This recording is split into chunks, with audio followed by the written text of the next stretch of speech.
आज हम लोग शुरू करेंगे पार्ट बी, पार्ट 2 किसका?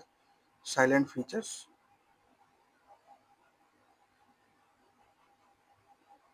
ऑफ द कॉन्स्टिट्यूशंस का, हमने क्या कर रखा था, हमने पार्ट ए में क्या देखा था, हमने पार्ट ए में देखा था कि ये क्या है, ये सबसे लेंथीएस्ट कॉन्स्टिट्यूशन है। एक एक पॉइंट हमने कवर करा था।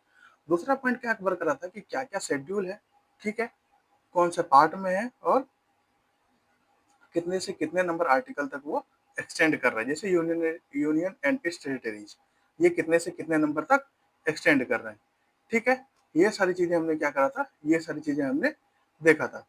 उसके बाद क्या देखेंगे हम लोग, उसके बाद आज हम लोग देखेंगे drawn from its various source. आज हम लोग क्या देखेंगे, drawn from its various source, ठीक है। Drawn from its various source का क्या मतलब है कि ये कॉन्स्टिट्यूशन, हमारा संविधान जो है, हमारा संविधान बहुत सारे सोर्स से लिया गया था। बहुत सारे सोर्स कहने का मतलब है कि वो एक जगह से नहीं उठाया गया था या फिर एक जगह से नहीं लिया गया था। जितने भी वेल नॉन कॉन्स्टिट्यूशन है पूरे वर्ल्ड में, वहां से चीजों को ली गई थी। जो चीजें अच्छी लगी वो ले ली गई।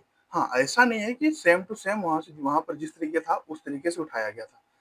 बात क्या है कि जो चीजें अच्छी लगी, जो चीजें उस टाइम में ये लगी कि हाँ, ये हमारे देश को क्या कर सकता है, सुधार सकता है, या हमारे देश को क्या कर सकता है, एक प्रगति के क्षेत्र पे ला सकता है, तो क्या किया गया था, क्या किया था, उन चीजों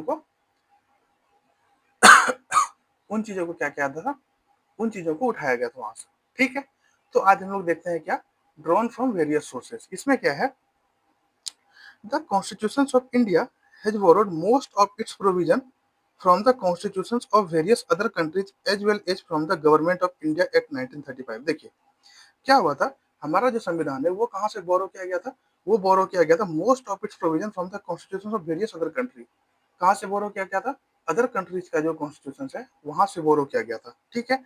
उसके बाद गवर्नमेंट ऑफ इंडिया एक्ट 1935, इससे लिया गया था मोस्ट ऑफ द प्रोविजन या मोस्ट ऑफ द पार्ट। कहाँ से लिया गया था, गवर्नमेंट ऑफ इंडिया एक्ट, यहाँ से लिया गया था, ठीक है। Doctor B R Ambedkar proudly acclaimed that the constitutions of India has been framed after ransackinging all the non-constitutions of the world।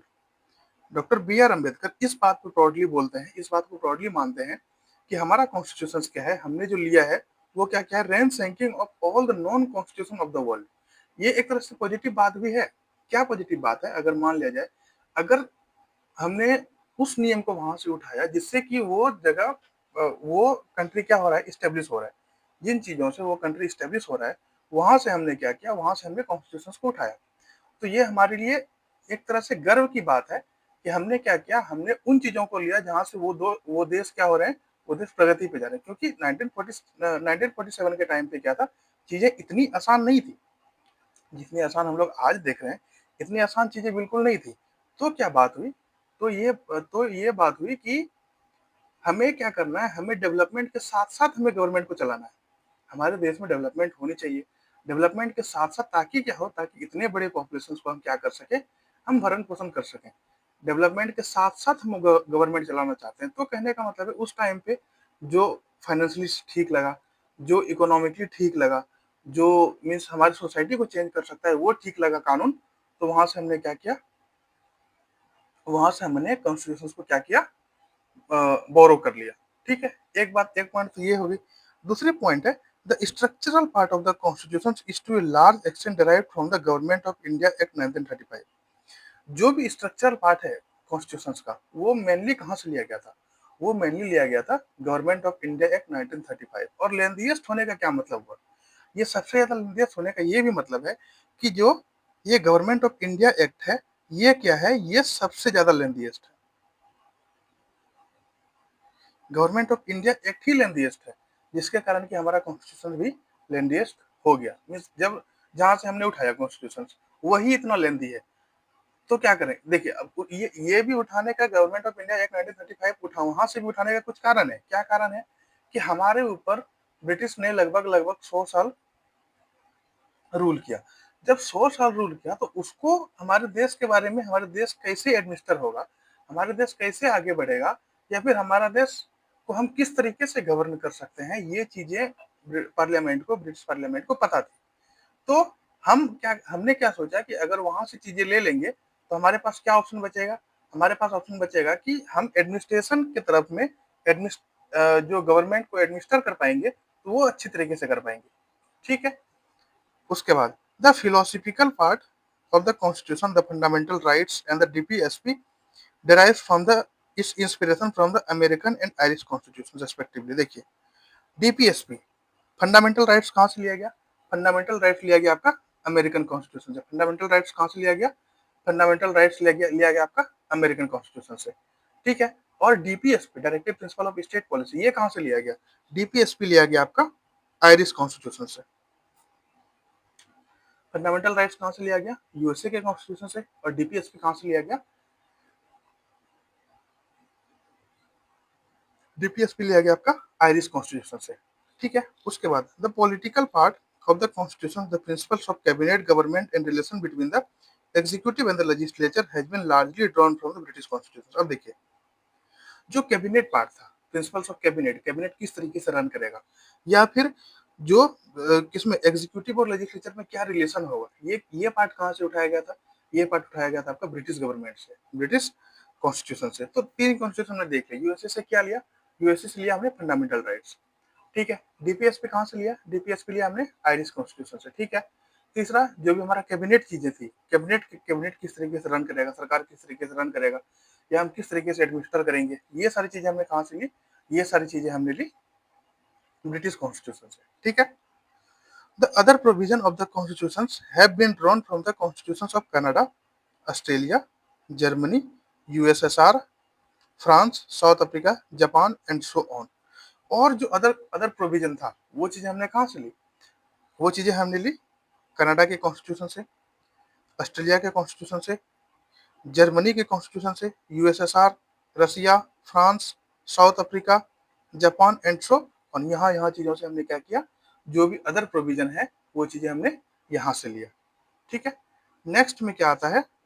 Next में है the most profound influence and material source of the constitution is the Government of India act 1935। Means सबसे profound और जो important चीजें हैं, जो सबसे profound और मटेरियल सोर्सेज जो हमने लिया, कहाँ से लिया? वो लिया गवर्नमेंट ऑफ इंडिया एक्ट 1935 से। वो चीजें कहाँ से ली? गवर्नमेंट ऑफ इंडिया एक्ट 1935 से लिया। ठीक है। The federal scheme, judiciary, governors, emergency powers, the public service commission and most of the administrative details are drawn from this act. देखिए गवर्नमेंट ऑफ इंडिया एक्ट से क्या क्या चीजें ली गई? गवर्नमेंट ऑफ इंडिया एक्ट से ली गई आपका फेडरल स्कीम। हमारा स्कीम यूनिटरी नहीं है, कुछ यूनिटरी है कुछ फेडरल है। हम देखेंगे आगे चल करके कि फेडरल यूनिटरी किस तरीके से है। तो क्या है? फेडरल स्कीम कहाँ से लिया? गवर्नमेंट ऑफ इंडिया एक्ट 1935 से। जुडिशरी कहाँ से लिया? गवर्नमेंट ऑफ इंडिया एक्ट 1935 से। Governor, emergency powers, public service commission और मोस्ट ऑफ द एडमिनिस्ट्रेटिव, क्योंकि हमने पहले भी बात कर चुका हूँ कि चीजें क्या है, हमारे हमारे देश पे अंग्रेजों ने लगभग लगभग 100 साल राज किया। तो किस तरीके से एडमिनिस्टर करना है, किस तरीके से चीजों को एडमिनिस्ट्रेशन में लाना है या एडमिनिस्ट्रेशन कैसे चलाना है, ये ब्रिटिश गवर्नमेंट को अच्छी तरीके से मालूम था। तो हमने क्या किया? गवर्नमेंट ऑफ इंडिया एक्ट 1935 से ये सारी चीजें अडॉप्ट कर लिया या फिर ये सारी चीजें बोरो कर लिया। ठीक। More than half of the provision of constitutions are identical to or bear or close resemblance to this act of 1935. Most of the more than half of the provision of the constitution are identical to or bear a close resemblance। देखिए हमने हमने क्या बोला? हमने ये बोला maximum part हमने government of India act 1935 से लिया है। तो ऑब्वियस सी बात है कि चीजें जो है वो रिजेम्बलेंस होंगे। किससे? गवर्नमेंट ऑफ इंडिया एक्ट 1935 से। क्यों रिजेम्बलेंस होंगे? क्योंकि मैक्सिमम चीजें हमने वहीं से उठाई है, इसलिए ये चीजें क्या होंगे? ये चीजें रिजेम्बलेंस होंगी, ये चीजें आइडेंटिकल होंगे एक दूसरे के साथ। जो चीजें गवर्नमेंट ऑफ इंडिया एक्ट में लिखी हुई है वही चीजें हमारे कॉन्स्टिट्यूशन में भी देखने को मिलेंगी। तो कहने का मतलब है कि बहुत सारी चीजें क्या है, हाफ से ज्यादा या हाफ से ज्यादा या फिर हाफ, ये सारी चीजें कहाँ से मिलेंगी आपको? गवर्नमेंट ऑफ इंडिया एक्ट 1935 से मिलेंगे। ठीक है। The features provisions of the constitutions that have been borrowed from the various sources are mentioned in 4.4। ये टेबल अगर हम लोग क्या करेंगे? टेबल हम लोग लास्ट में देखेंगे कि कहाँ कहाँ से हमने क्या क्या बोरो किया है। ठीक है। या फिर अभी देख लें? चलिए अभी देख लेते हैं टेबल क्या है। 4.4, 4.4 टेबल में क्या है? 4.4, वेयर इज 4.4, 4.2, 4.4 देखिए हमने क्या किया, क्या क्या चीजें कहाँ कहाँ से बोरो किया है। ठीक है, गवर्नमेंट ऑफ इंडिया एक्ट 1935 से हमने क्या क्या बोरो किया, फेडरल स्कीम बोरो किया, office of governor, judiciary, public service commission, emergency provision और एडमिनिस्ट्रेटिव डिटेल, ये सारी चीजें हमने कहाँ से ली, ये सारी चीजें ली हमने British government of India act 1935 से लिया। ठीक है, उसके बाद ब्रिटिश कॉन्स्टिट्यूशन से क्या लिया, ब्रिटिश कॉन्स्टिट्यूशन से लिया parliamentary government, rule of law, legislative procedure, single citizenship, cabinet system, prerogative rights, parliamentary privileges and bicameralism, ये सारी चीज हमने कहाँ से ली, ये सारी चीजें हमने ली ब्रिटिश कॉन्स्टिट्यूशन से। ठीक है, तीसरा क्या है, यूएस कॉन्स्टिट्यूशन हमने क्या क्या लिया, यूएस कॉन्स्टिट्यूशन से लिया fundamental rights, independence of judiciary, judicial review, impeachment of the president, president को किस तरीके से हटाना है, ये हमने कहाँ से लिया, ये हमने लिया यूएसए से। ठीक है, removal of supreme court and high court जजेज and post of the vice president, ये सारी चीजें हमने कहाँ से ली, ये सारी चीजें हमने ली यूएस कॉन्स्टिट्यूशन से। कहाँ से ली, यूएस कॉन्स्टिट्यूशन से। ठीक है, उसके बाद हमने आयरिश कॉन्स्टिट्यूशन से क्या लिया, आयरिश कॉन्स्टिट्यूशन से लिया DPSP, directive principle of state policy, nomination of members to Rajya Sabha and method of election of president, ये तीन चीजें हमने कहाँ से ली, ये तीन चीजें हमने ली आयरिश कॉन्स्टिट्यूशन से। ठीक है, कनाडियन कॉन्स्टिट्यूशन, कनाडा की कॉन्स्टिट्यूशन से क्या क्या लिया, federation with a strong centre, ठीक है, wasting of residual powers in the centre, appointment of state governors by the centre and advisory जुडिशन of the supreme court, ये चीजें हमने कहाँ से ली, ये चीजें हमने ली कनाडियन कॉन्स्टिट्यूशन से, ये चीजें हमने कहाँ से ली, ये चीजें हमने कनाडा के कॉन्स्टिट्यूशन से लिया। ठीक है, उसके बाद ऑस्ट्रेलियन कॉन्स्टिट्यूशन, ऑस्ट्रेलिया के कॉन्स्टिट्यूशन से क्या क्या लिया, concurrent list, freedom of trade, commerce and intercourse and joint sitting of the two houses of the parliament, ये चीज हमने कहाँ से ली, ये चीज हमने ऑस्ट्रेलिया ऑस्ट्रेलिया के कॉन्स्टिट्यूशन से लिया। ठीक है, उसके बाद Weimar constitution of Germany, Germany से क्या क्या लिया, जर्मनी से लिया emergency provision relating to suspension of fundamental rights, means emergency provision, जब देखिए इमरजेंसी प्रोविजन का मतलब है मान लीजिए प्रेसिडेंट रूल जहाँ कहीं लग गया, ठीक है, मान लीजिए जहां पर इमरजेंसी लग गया तो हम वहां पर फंडामेंटल राइट्स को या फंडामेंटल रूल्स को किस तरीके से वायलेट करेंगे या किस तरीके से हटाएंगे, ये हमने कहाँ से लिया था, ये हमने लिया था जर्मनी से, ये हमने कहाँ से लिया, ये हमने जर्मनी से लिया।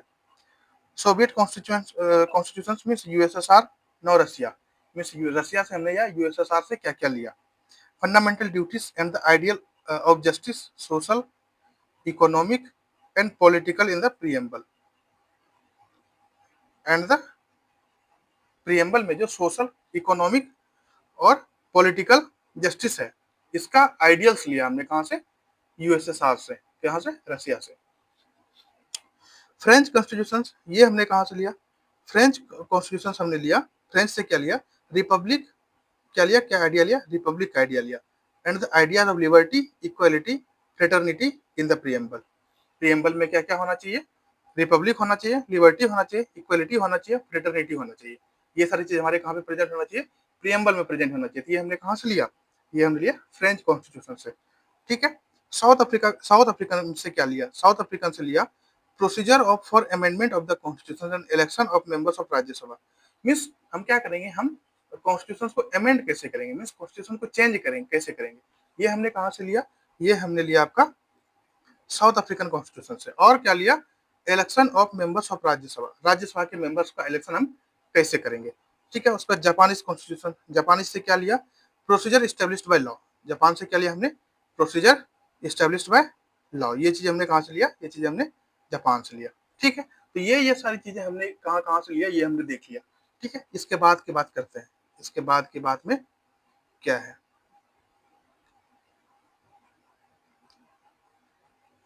इसके बाद की बात में आ जाते हैं हम लोग।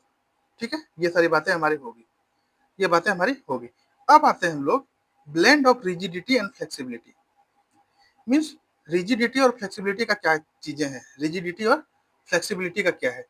Constitutions are also classified into rigid and flexible, हमने ये चीजें क्या कर रखा था, हमने ये चीजें पहले देख रखा था कि क्या है, कॉन्स्टिट्यूशन को हमने क्या कर रखा है, हमने दो पार्ट में डिवाइड कर रखा है, रिजिड कॉन्स्टिट्यूशंस और फ्लेक्सिबल कॉन्स्टिट्यूशंस। रिजिड कॉन्स्टिट्यूशंस में क्या है, कि स्पेशल प्रोविजन चाहिए, स्पेशल प्रोसीजर चाहिए फॉर द अमेंडमेंट। कि कोई भी चीज अगर हम अमेंड करना चाहते हैं उसके लिए क्या चाहिए, उसके लिए हमें स्पेशल प्रोविजन चाहिए। लेकिन फ्लेक्सिबल कॉन्स्टिट्यूशन में क्या है, फ्लेक्सिबल कॉन्स्टिट्यूशन में है amended as the ordinary law are made. The British constitution means जैसे हमने हमें कोई ऑर्डिनरी लॉ बनाना है उस तरीके से हम अमेंड कर सकते हैं। ठीक है, अगर हमें कोई ऑर्डिनरी लॉ बनाना है उस तरीके से हम अमेंड कर सकते हैं। ये है हमारा फ्लेक्सिबल कॉन्स्टिट्यूशन। और रिजिड कॉन्स्टिट्यूशन क्या है, रिजिड कॉन्स्टिट्यूशन है कि हमें क्या करना है, रिजिड कॉन्स्टिट्यूशन में क्या है, रिजिड कॉन्स्टिट्यूशन में है कि हमें उसको अमेंड करने के लिए क्या करना पड़ेगा, स्पेशल प्रोविजन लाना पड़ेगा। क्या करना पड़ेगा, स्पेशल प्रोविजन लाना पड़ेगा। ठीक है, स्पेशल प्रोसीजर, सॉरी प्रोविजन नहीं, स्पेशल प्रोसीजर करना पड़ेगा, तभी हम क्या कर सकते हैं, उसको अमेंड कर सकते हैं। ठीक है, a rigid constitution is one that requires special procedures for its amendment, as for example the American Constitution means हमें रिजिड कॉन्स्टिट्यूशन में अगर अमेंडमेंट करना है तो हमें क्या चाहिए, हमें स्पेशल प्रोसीजर चाहिए अमेंड करने के लिए। A flexible constitution on the other hand is one that can be amended in the same manner as the ordinary law are made. एक फ्लेक्सिबल कॉन्स्टिट्यूशन वो है जो जहां पर हम क्या कर सकते हैं, कॉन्स्टिट्यूशन को अमेंड कर सकते हैं एक ऑर्डिनरी लॉ की तरह। एक ऑर्डिनरी लॉ जिस तरीके से अमेंड हो जाता है उस तरीके से हम क्या कर सकते हैं, उसको अमेंड कर सकते हैं।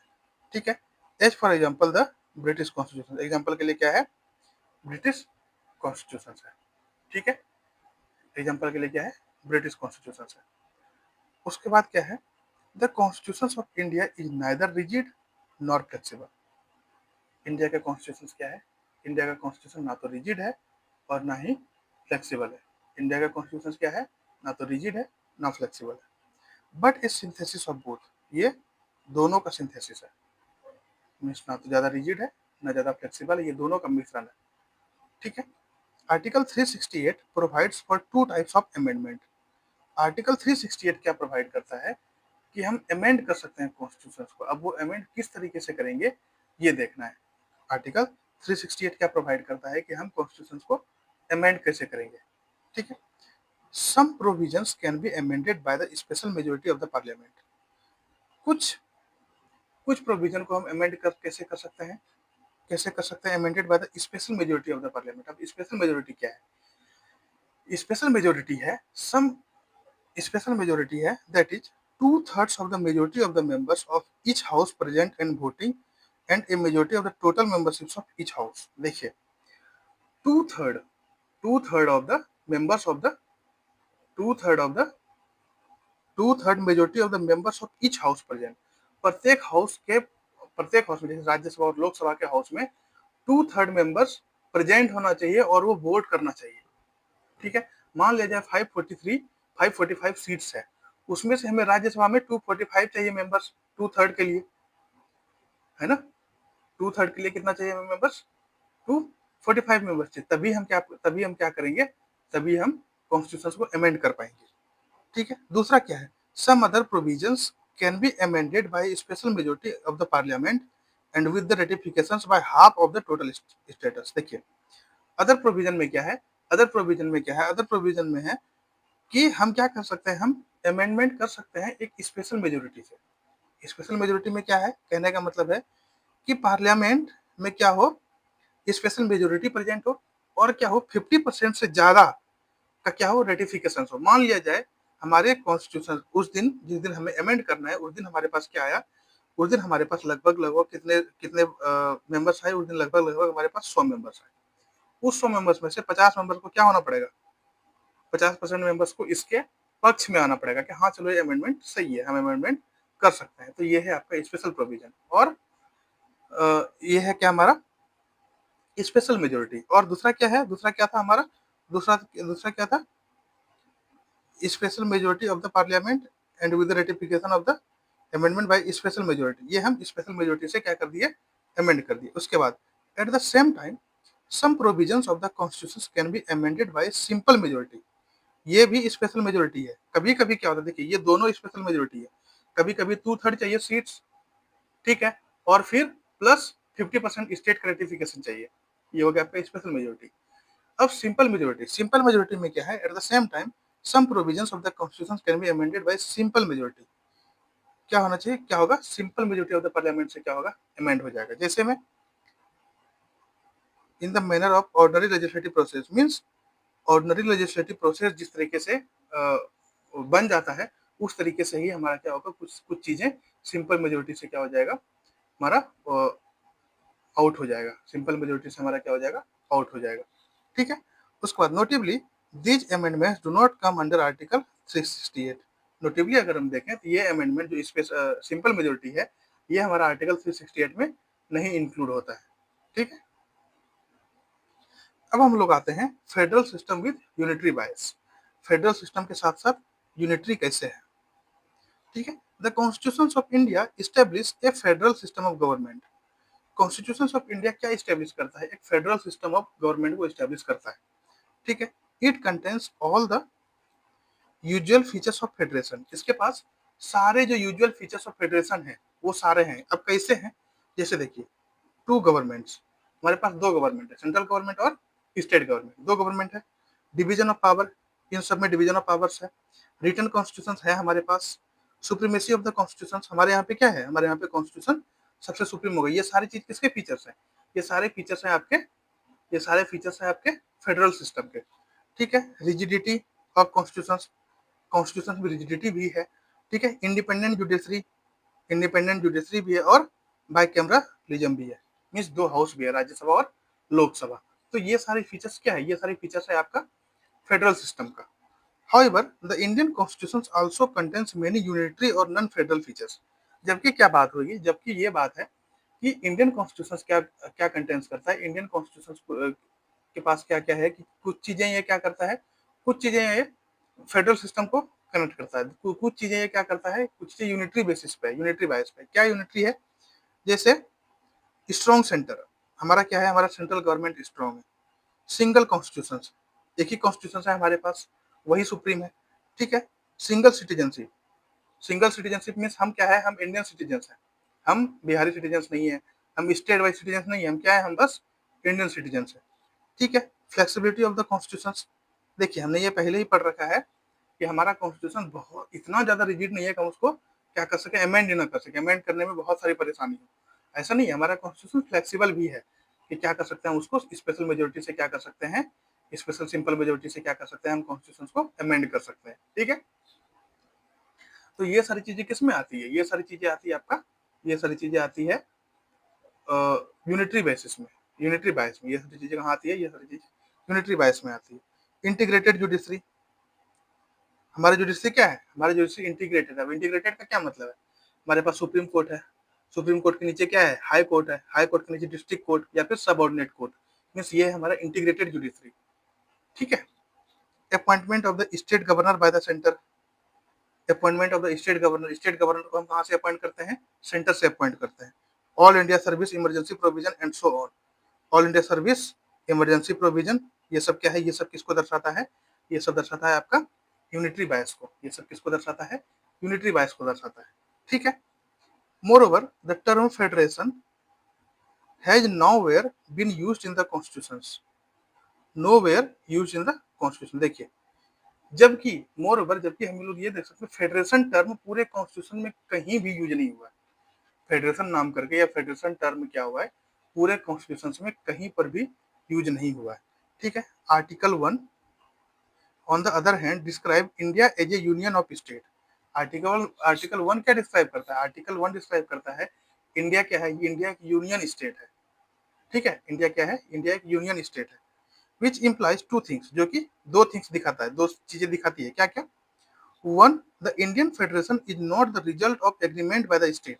देखिए, इंडियन फेडरेशन जो बना है, इंडियन यूनियन जो बना है, वो क्या बना है, वो किसी के एग्रीमेंट से नहीं बना है। कोई स्टेट ने एग्रीमेंट लिख के नहीं दिया था हमें कि हमें भारत में मिलना है, ये कोई एग्रीमेंट नहीं है। यूएसए में क्या है, यूनाइटेड स्टेट ऑफ अमेरिका, वहां पर स्टेट क्या कर रहे हैं, स्टेट एग्रीमेंट बना के दे रहे हैं। पर यहाँ पर हमारे देश में क्या है, हमारे देश में कोई एग्रीमेंट नहीं है। दूसरी बात है, ये तो पहली बात होगी। दूसरी बात है क्या है, no state has the right to secede from the federation. कोई भी स्टेट के पास ये अधिकार नहीं है कि वो यहाँ से हट जाए, वो इंडिया की यूनिट से हट जाए, यूनियन से हट जाए, इसके ये इसका अधिकार किसी भी स्टेट के पास नहीं है। इसलिए इंडियन फेडरेशन ये दो चीजें दिखाती है। पहली चीजें क्या दिखाती है, पहली चीजें ये दिखाती है कि हमने क्या किया है, हमने, हमारे पास किसी का भी एग्रीमेंट नहीं है, कोई स्टेट का एग्रीमेंट नहीं है कि हाँ एग्रीमेंट के थ्रू हमारे पास आए। इंडिया में यूनियन हुए, वो ऐसा नहीं है। दूसरी चीजें क्या है, कोई भी स्टेट क्या हो सकता है, हमारे से अलग नहीं हो सकता। वो अगर चाहे भी तो भी अलग ये अधिकार कोई भी स्टेट के पास नहीं है। ठीक है। Hence the Indian constitution has been variously described as federal in form but unitary in spirit. इसलिए इंडियन कॉन्स्टिट्यूशन क्या है, इसको वेरियसली कैसे डिस्क्राइब किया गया है, इसको डिस्क्राइब किया गया है फेडरल इन फॉर्म। मीन्स इसका रूप तो फेडरल है, लेकिन क्या है, लेकिन इसका जो स्पिरिट है वो यूनिटरी है। इसका रूप फेडरल है, लेकिन इसका स्पिरिट जो है वो यूनिटरी है। ठीक है। इसकी इसलिए इसको क्या बोलते हैं, क्वासी फेडरल बोलते हैं। By K C Wheare, K C Wheare ने इसको क्या बोला था, quasi federal. Bargaining federalism by Morris Jones, Morris Jones ने क्या बोला था, बार्गेनिंग फेडरलिज्म। उसके बाद ग्रेवनिल ग्रेविल ऑस्टिन ने क्या बोला था, कोऑपरेटिव फेडरलिज्म। क्या बोला था, कोऑपरेटिव फेडरलिज्म। क्या बोला था, कोऑपरेटिव फेडरलिज्म। ठीक है। Federation with a centralising tendency by Ivor Jennings and so on, और federation with the centralising tendency, ये किसने बोला था, ये बोला था आइवोर जेनिन्स में। आइवोर जेनिन्स ने क्या बोला था, federation by federation with a centralising tendency. क्या बोला था, federation with a centralising tendency. ठीक है। ये बात होगी हमारी खत्म। यहाँ तक हमने ये क्या टॉपिक कर लिया, हमने टॉपिक कर लिया blend of rigidity and flexibility, ये हमने बात कर लिया। उसके बाद नेक्स्ट लेक्चर में हम लोग बात करेंगे parliamentary form of government. Next lecture में क्या बात करेंगे हम लोग, पार्लियामेंट्री फॉर्म ऑफ गवर्नमेंट। अब इसमें अगर ज्यादा लंबा किया ये लंबा हो जाएगा। ठीक है। तब तक के लिए thank you so much, thank you so much, take care, good bye, जय हिंद जय भारत।